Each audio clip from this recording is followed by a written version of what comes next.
Hi! Good afternoon. My name is Jose Andres Jurado, but you can call me AJ. We will talk about the learnings and struggles of being a tourism student. First, struggle. Isa rin po kasi ito sa struggle ko sa being a tourism student, yung pagiging memorization. Kasi hindi naman po talaga ako magaling magkabisado. Ayun talaga, nahihirapan po talaga ako. Kunwari, babasahin ko ng ilang ulit. Pero, sobrang tagal ko talaga magkabisado.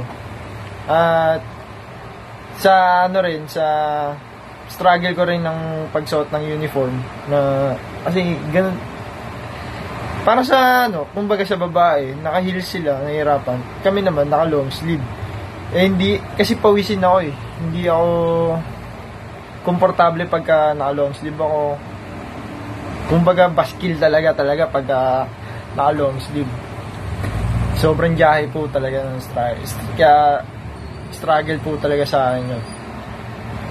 At yung learnings ko naman po is naging mas maagap ako sa gawain. Kasi pag di talaga ako naging maagap sa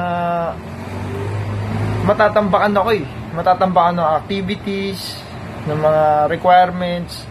Naranasan ko na po kasi talaga eh. Mahirap po talaga mag-abort.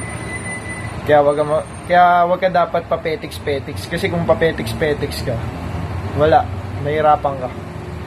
Parang, based on my experience sa experience ko na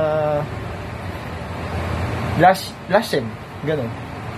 Sobrang dami kong inabol na requirements. Tapos, ang learnings ko po ang maraming kailangan maging maayos ka sa sarili mo. Kumbaga dapat mayroong ang personal hygiene. Kasi let's say na being a tourism student, kailangan presentable ka. Lalo na sa publiko. Kasi maraming makakita sa'yo, kumbaga hindi naman sa kumbaga parang presentable ka lang sa tao. Maging pleasing ka lang naman.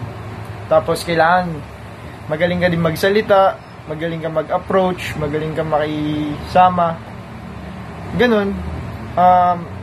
Kumbaga sa being a tourism student, naging mas ako sa tao eh. Naging mas malapit ako sa tao. Yun lang. Again, ako po pala si Jose Andres Jurado. You can call me AJ Jurado. Thank you.